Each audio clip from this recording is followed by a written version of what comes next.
bacon.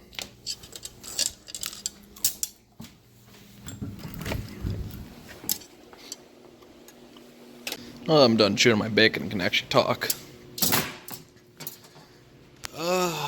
We were just getting a little bit of snow, but planning out some snow steaks here. Tried something different. I don't really care for snow steaks with white on them because you can't see them with snow, so I added green reflective tape to it, but it's not really sticking the best. But I'm gonna go put these 4 out at one other spot. I got my own spot to do here yet, and should be ready for some actual snow that's actually plowable because I want to play around. I'm gonna go take a walk, cut through some backyards, and go put these 4 out. But we've been getting cold temperatures, so the ground's all froze already. So, I'll take a hammer and punch with us.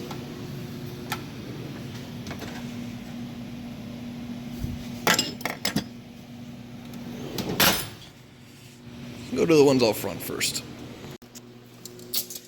I'm gonna go stick these 4 out. I'm gonna go cut through some backyards here to make it simpler. We're actually like, it's sleeting out.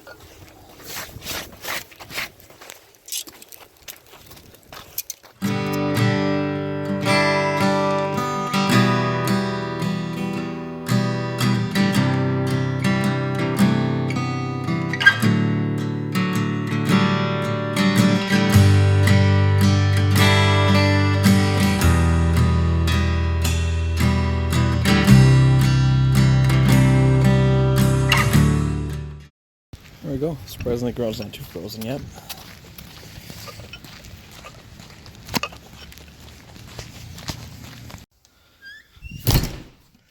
And we're back.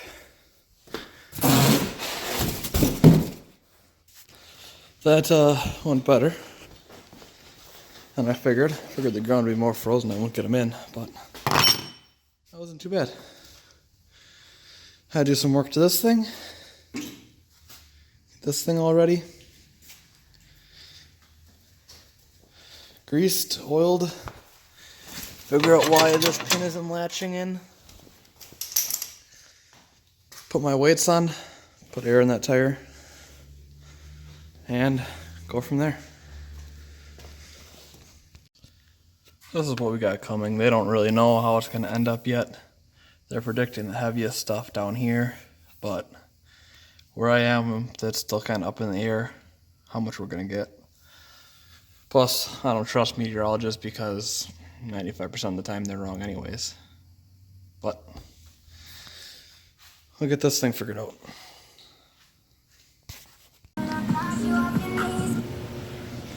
Okay, that wasn't too bad.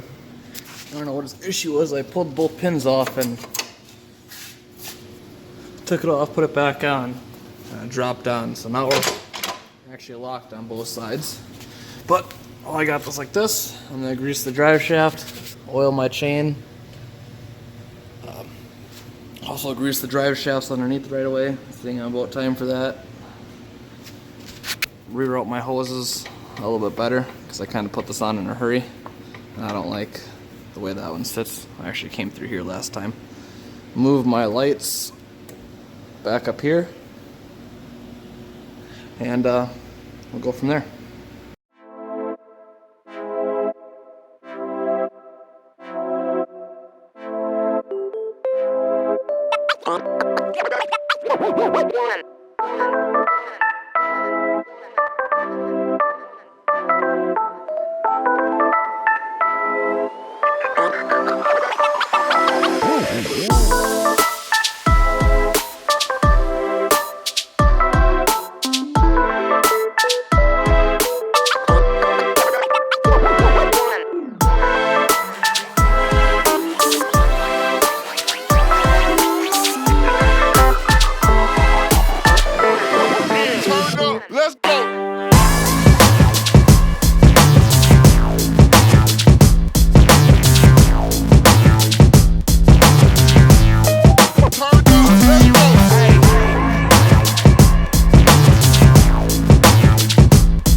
Anyone who knows me knows I hate greasing equipment, but necessary evil. If you want your equipment to last, you grease the hell out of it.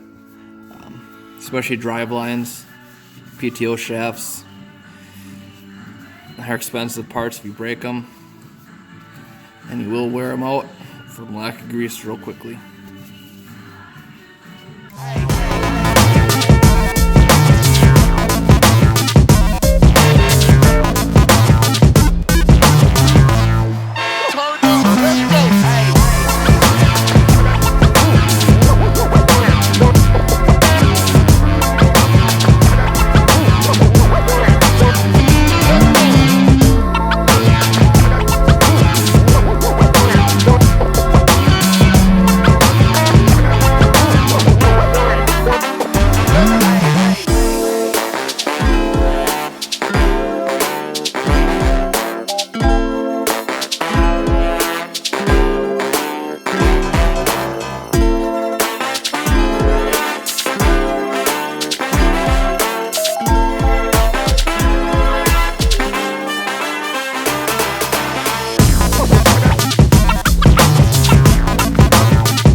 Hook up your PTO shafts, give them a tug. Make sure they actually clicked on, locked on the right way. I have seen them before where people put them on and they don't hear them click and turn it on and they go flying off. Yeah. But I'll get this thing greased and taken care of then.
Turn up. Let's go. Let's go.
Okay, so we got the lights moved from down here to up here.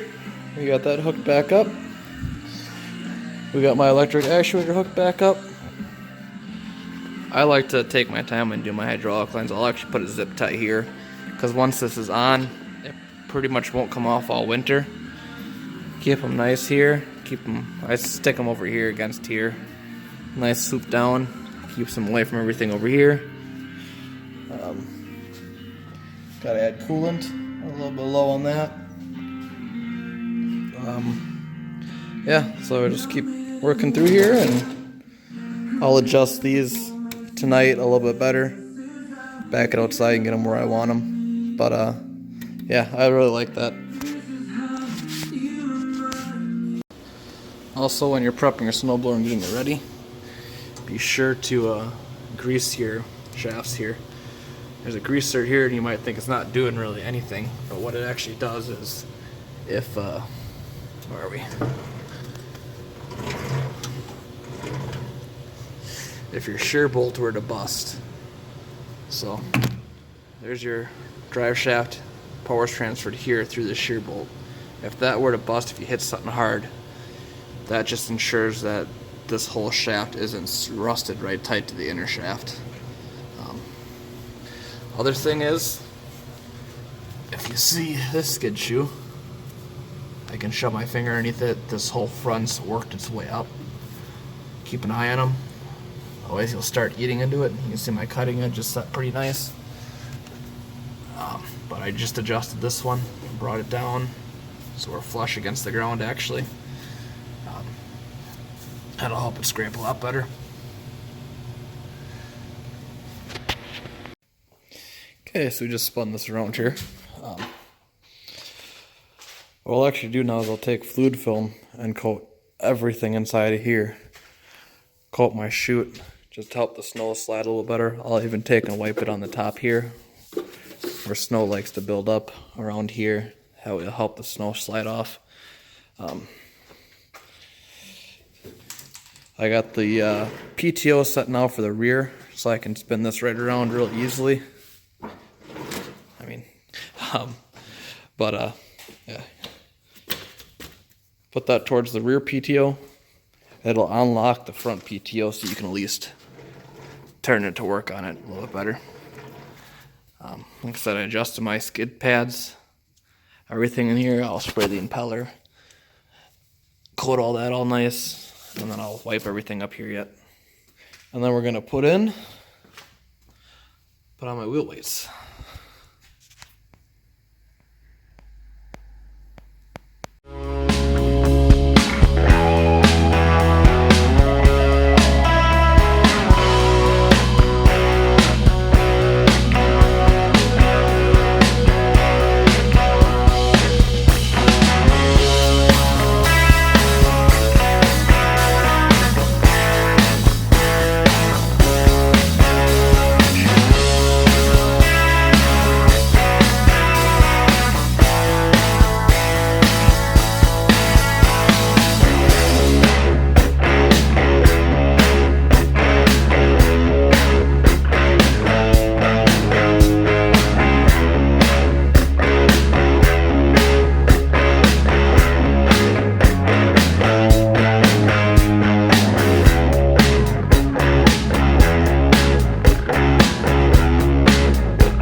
So my wheel weights aren't the small ones. They're the 50. They're not the 55-pound ones. They're actually the 70-some pounds.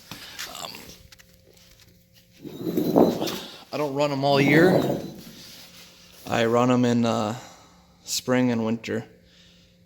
Spring for the aerator, winter just for added traction for snow blowing. And it works pretty well. I do not have my tires filled, nor will I ever fill a tire. That's, in my opinion, the stupidest thing ever, is adding fluid to tires. It's a piss poor, cheap way to add wheel weights, and then you have problems with your rim down the road, and it just ends up being more expensive than what it's worth. Yeah, so get them tossed on.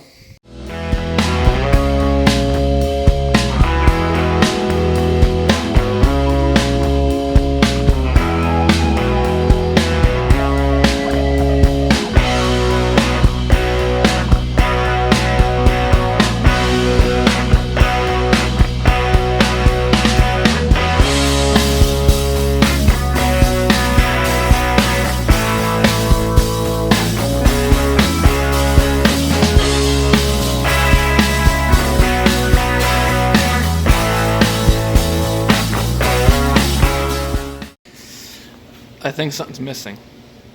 I've been battling this tire for a long time. It's had a real slow leak to it. And finally found where it's coming from. See right there. I'll wipe that away.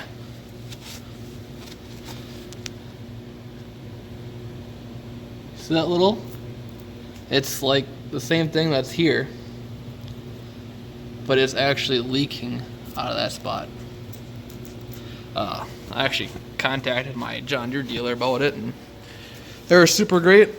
Got that taken care of. I gotta take that in tomorrow, and they're gonna swap it out free of charge, even though it's on the edge of warranty. Yada yada yada. He had a big long story, but they're gonna swap it out, no charge to me, which is awesome. But okay, so the beginning of this video that you've seen was from a couple weeks ago. This tire was taken care of. Well, the snowblower was put on and prepped a couple weeks ago. I've used it twice. That little part about the tire, that was from about a week ago. My local dealer actually did replace it. The whole issue is John Deere doesn't warranty the tires. It goes back to the vendor, which is Carlisle, which Carlisle only warranties them for a year, and this is past a year. But my dealer, Reestern Schnell, actually took care of it, and they covered the cost to replace the tire. So it cost me nothing. They just put a brand new tire on the rim and good to go. That's funny because in that video I said I normally don't take my snowblower back off. I just ordered something this morning that I'm going to end up taking the snowblower back off to put the loader on. But we worry about that when that happens. But when I was at the dealer, we got my second drift cutter here, the bolts.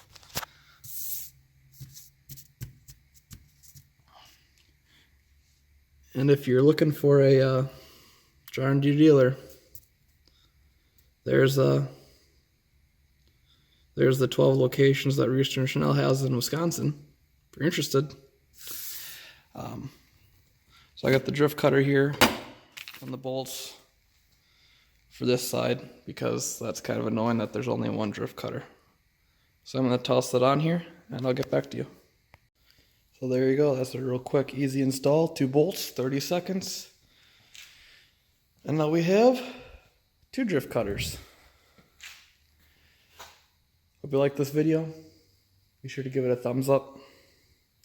Comment, rate, subscribe. You'll be seeing more of this thing this winter. We start nailing some decent snow. We just haven't got any decent snow yet. But that's it. Enjoy.